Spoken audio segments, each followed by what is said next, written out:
Hello friends, welcome back to পিয়ার blog and recipe. আজ আমি তোমাদের সঙ্গে শেয়ার করব ইন্ডিপেন্ডেন্স ডে স্পেশাল একটি রেসিপি। তার জন্য আমি নিয়েছি সুজির হালুয়া। প্রথমে আমি তৈরি করে নেব। দেখো, আমি নিয়েছি সুজিটাকে প্রথমে ভালো করে একটু লাল লাল করে ভেজে নিয়েছি। ভেজে নেওয়ার পর আমি নিয়ে নিচ্ছি দুধ পরিমাণ মতো, দিয়ে দিচ্ছি চিনি, দিয়ে ভালো করে ফুটিয়ে নিয়ে তার মধ্যে দিয়ে দিচ্ছি সুজিটা খুব ভালো করে নেড়েচেড়ে সিদ্ধ করে নিতে হবে। হয়ে যাওয়ার পর দেখো আমি নামিয়ে নিয়েছি, সুজিটা আমার রেডি। এবার এর সঙ্গে আমি কালার অ্যাড করব। তার জন্য আমি নিয়েছি অরেঞ্জ ফুড কালার আর নিয়েছি গ্রিন ফুড কালার। তো দুটো বাটিতে সুজিটা আমি ভাগ করে নিয়েছি। ভাগ করে নিয়ে এর মধ্যে দিয়ে দিচ্ছি অরেঞ্জ ফুড কালার, দিয়ে খুব ভালো করে মিক্স করে নিচ্ছি। আর একটা বাটিতে দিয়ে দিচ্ছি গ্রিন ফুড কালার, সেটাও আমি খুব ভালো করে মিশিয়ে নিচ্ছি। এইভাবে ভালো করে মিশিয়ে নিয়ে আমি রেডি করে রেখে দিলাম। যেহেতু সুজিটা আমার আগে থেকে ভেজে রাখা ছিল, তাই সুজিটা সাদা কালার আসছে না। তার জন্য আমি সাদা রঙটার জন্য নিয়েছি ওটস।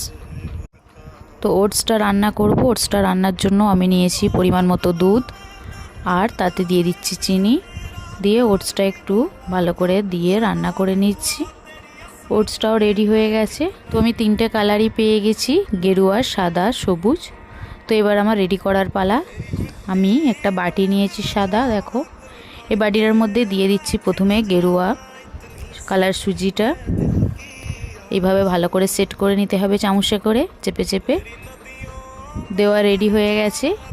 এবার এর উপরে দিয়ে দেবো সাদা যে ওটসটা রান্না করে রেখেছি, সেই ওটস দিয়ে ভালো করে চেপে চেপে সুন্দর করে সাজিয়ে নিচ্ছি।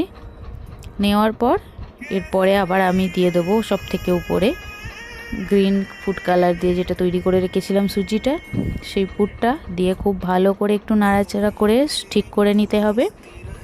একটু চেপে চেপে সোজা করে নিলেই রেডি। দেখো কতটা সুন্দর দেখতে হয়েছে, আমার তো বেশ ভালোই লাগছে দেখতে। এবার দেখো এভাবে তোমরাও অবশ্যই ট্রাই করবে। আমি ব্রেড দিয়ে একটা রেসিপি শেয়ার করেছি, তোমরা চাইলে শর্ট ভিডিওই দেখে নিতে পারো। আর বন্ধুরা, যদি তোমাদের ভালো লাগে তো আমার চ্যানেলটিকে সাবস্ক্রাইব করবে, লাইক করবে, শেয়ার করবে, আর ছোট্ট কমেন্টস করে জানাবে কেমন লাগলো আজকের এই রেসিপি। বাই, সকলে ভালো থেকো।